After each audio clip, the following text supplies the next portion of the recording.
The Model Millionaire by Oscar Wilde. Unless one is wealthy, there is no use in being a charming person. The poor should be ordinary and practical. It is better to have a permanent income than to be interesting. These are the great truths of modern life, which Huey Erskine never realized. Poor Huey. He was not, we must admit, a man of great intelligence. He never said a clever or even an unkind thing in his life.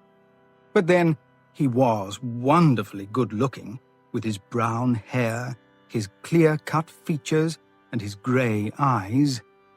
He was as popular with men as he was with women, and he had every quality except that of making money. His father, on his death, had left him his sword and a history of the Peninsular War in 15 parts. Huey hung the first above his mirror, put the second on a shelf, and lived on £200 a year that an old aunt allowed him. He had tried everything. He had bought and sold shares for 6 months. But how could he succeed among experienced men? He had been a tea trader for a little longer, but he had soon tired of that. Then he had tried selling wine, but nobody bought any. At last, he became nothing, a charming, useless young man with perfect features and no profession. To make matters worse, he was in love. The girl he loved was Laura Merton, the daughter of a former army officer who had lost his temper and his health in India, and had never found either of them again. Huey loved her so much that he was ready to kiss her feet, and Laura loved him too. They were the best-looking pair in London, and had no money at all. Her father was very fond of Huey, but would not hear of any marriage plans. "Come to me, my boy, when you have got £10,000 of your own, and we will see about it," he used to say. One morning, Huey called in to see a great friend of his, Alan Trevor. Trevor was a painter.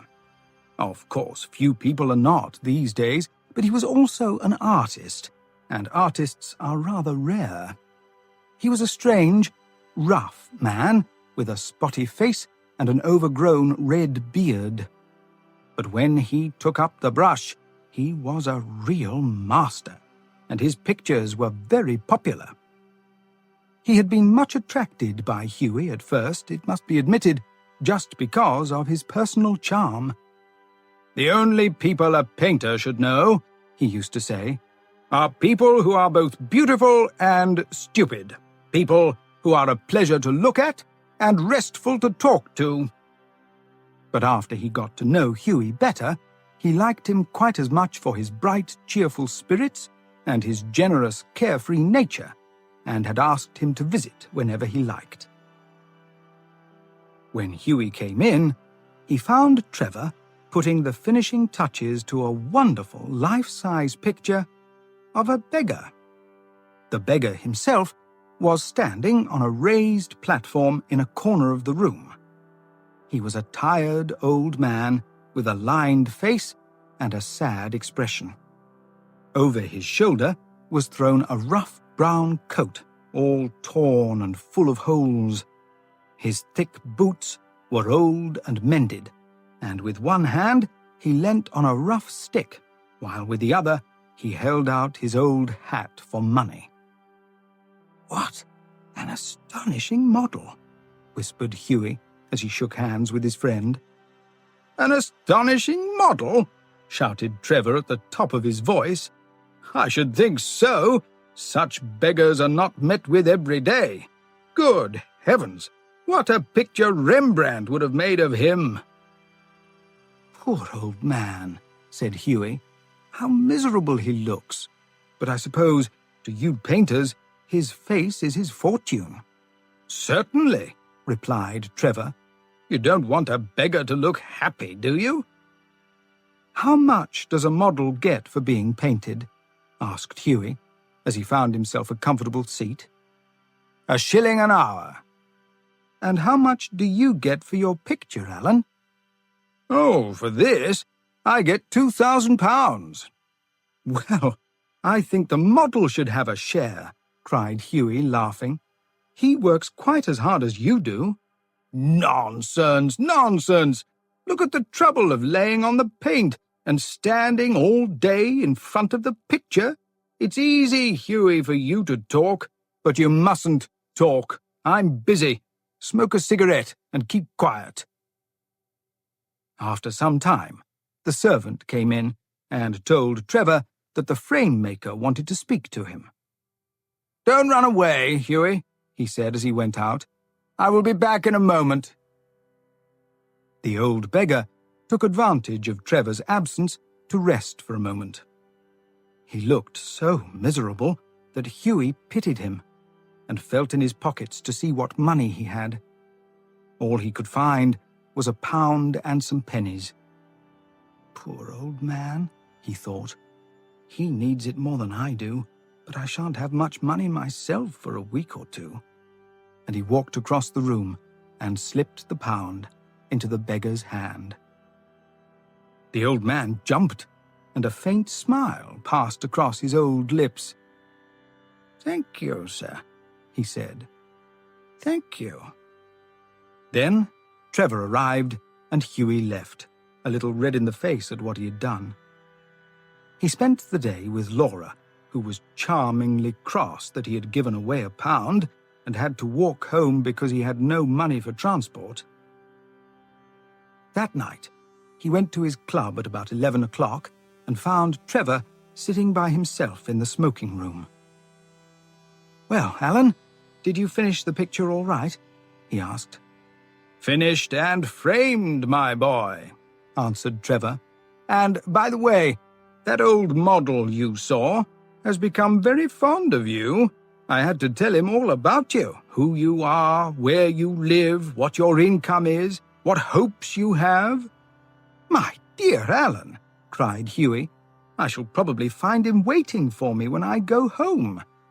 But of course, you are only joking. Poor old man, I wish I could do something for him. I think it is terrible that anyone should be so miserable. I have got piles of old clothes at home. Do you think he would like any of them? His clothes were falling to bits." "But he looks wonderful in them," said Trevor. "I would never want to paint him in good clothes, but I'll tell him of your offer."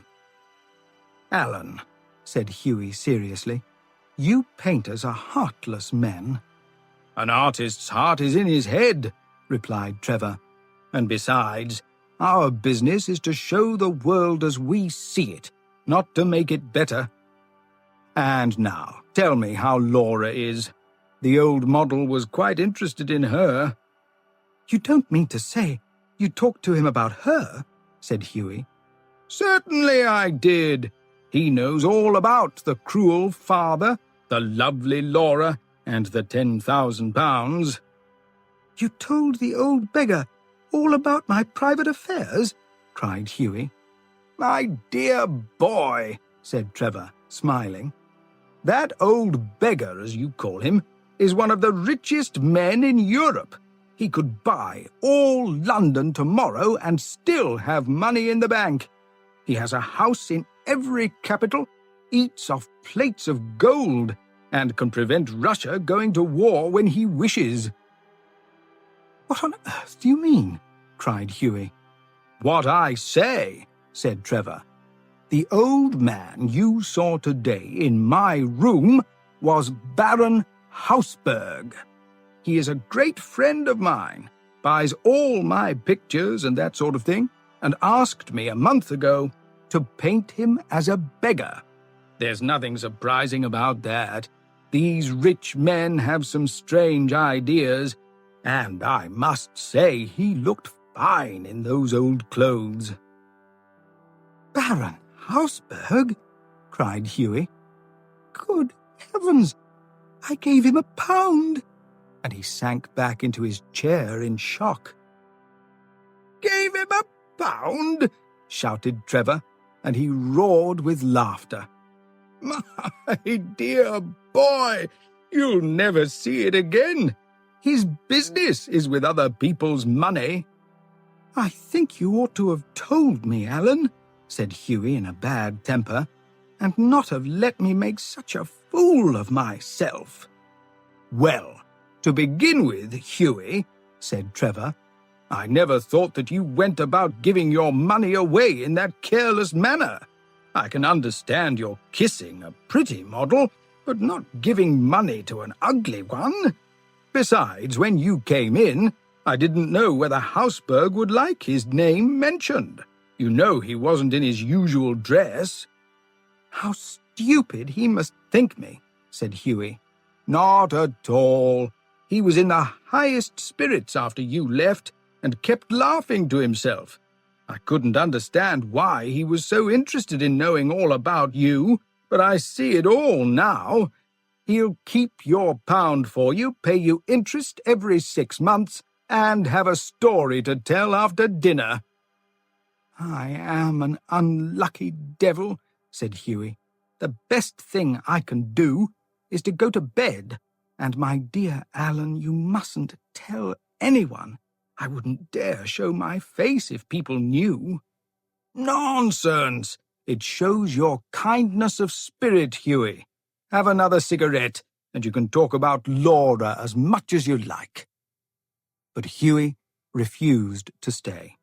He walked home, feeling very unhappy, and leaving Alan Trevor helpless with laughter. The next morning, as he was at breakfast, the servant brought him a card on which was written, "Mr. Gustav Naudin for Baron Hausberg." "I suppose he wants me to say I am sorry about yesterday," said Hughie to himself, and he told the servant to bring the visitor in. An old gentleman with gold glasses and grey hair came into the room and said, "Have I the honour of speaking to Mr. Erskine?" Hughie agreed that he was Mr. Erskine. "I have come from Baron Hausberg," he continued. "The Baron, I beg, sir, that you will tell him how truly sorry I am," said Hughie quickly. "The Baron," said the old gentleman with a smile, "has asked me to bring you this letter." And he held out an envelope. On the outside was written, "A wedding present to Hugh Erskine and Laura Merton from an old beggar." And inside was a cheque for £10,000.